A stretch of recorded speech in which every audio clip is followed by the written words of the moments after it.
ما شاء الله، وداعا للخادمات وداعا للمطاعم مع هذا الاختراع الجديد اللي أنا شخصيا والله انتظرته سنوات سنوات جدا، مع أنه ما عجبني إلى الآن في نقطة وحيدة وبقولها لكم الآن. هذا هو ريبوت كيتشن، يعني مطبخ ريبوتي، مطبخ طباخ كامل. مجرد فقط أنك تضع له الأغراض بزر أو بالجوال، تختار الطبخة فقط لا غير. هو يسوي لك وجبات عالمية، يعني طهاة عالميين، معطين شركة الريبوت هذه الوصفات ومبرمجينها عليها الشركة، وصفات عالمية.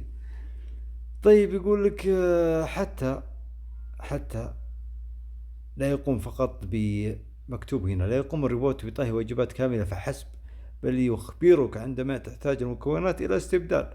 خلص الطماط يقول جيب لي طماط. خادمة عاملة منزلية وأفضل الله يشغلهن.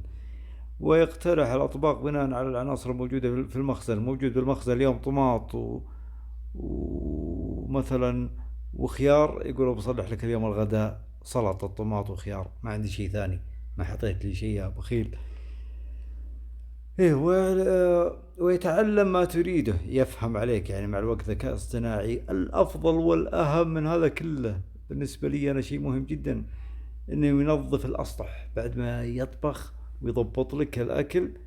يغسل القدر ويغسل الصحون ويغسل الملاعق حقاته هو، طبعا تجي معاه بوريك مياه الآن، قدره وصحونه وصينيته وأموره كلها.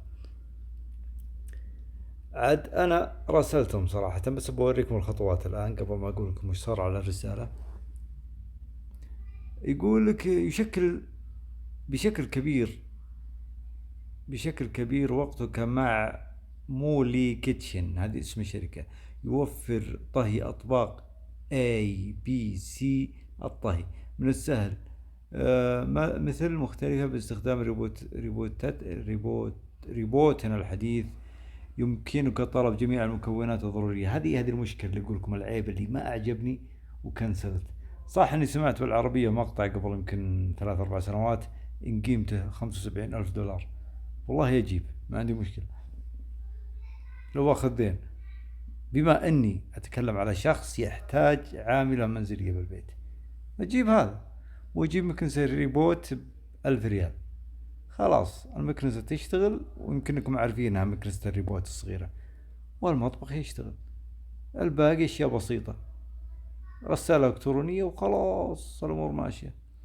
المهم النقطة اللي ما حبيتها يا جماعة، هذه الخطوات. هنا يقولك اختار وصفة واضغط الزر وتجيك الوصفة يضبطها لك.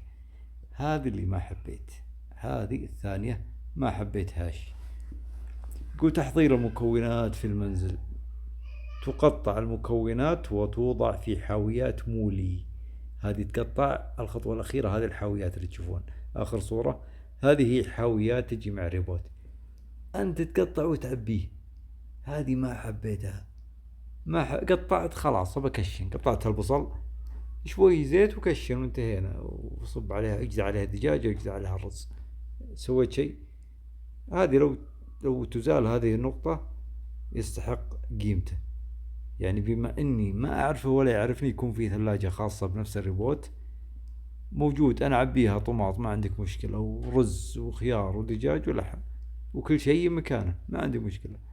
بعدين اقول لك الريبوت زر مقلوبة، يبدأ يقطع ويغسل ويضبط. هذا يستاهل 75 ألف دولار وفوقها حلاوة. 75 ألف دولار طبعا اضربها في 3.75، تجيك مبلغ يعني فوق 200 ألف. ما وصلت 300، ما حسبتها صراحة. طهاة الريبوتي ما عندك مشكلة انه يطبخ وما عندك مشكلة معه قدور ومع اغراضه. اوريكم اغراضه الان تجي معه. هذا القدر حقه، وهذه الصينية يكب فيها بعد ما يخلص طبخ من القدر، يكبه في الصينية. وهذا قدر كذلك، هذه ملاعق، وجميع العناصر مناسبة تماما لكل من الأيدي الآلية والبشرية، مما يوفر تجربة تقنية كاملة ومبتكرة لمطبخك. هذول الطهاة مشتركين معهم من المحترفين إلى الهواة. يشارك طهاة مبتكرون من جميع أنحاء العالم الوصفات والنصائح والأفكار. معا يمكننا تغيير العالم وجعل حياة الناس أكثر سعادة ورفاهية من عندي وصحة وأطول. شارك في إنشاء مجتمع طهي مبتكر، واختر الوصفات الخاصة بك، وقم بتحميلها إلى مكتبة الوصفات. يعني تسوي تحميل، ما هو فقط وصفات محطوطة لك، فيه شيء يسمى تحميل. وصفة جديدة نزلت اليوم، نزل الوصفة. وألهم الآخرين لتجربة الأطباق الشهيرة بتفسير جديد. ندعو الطهاة للتعاون ودعم مهمتنا المتمثلة في تقديم طعام صحي وطازج للجميع. هو كمهمة هذه كذبة، يعني إن هذا قصدكم توفير أكل مناسب وصحي للناس والعالم، هذا كذبة طبعا.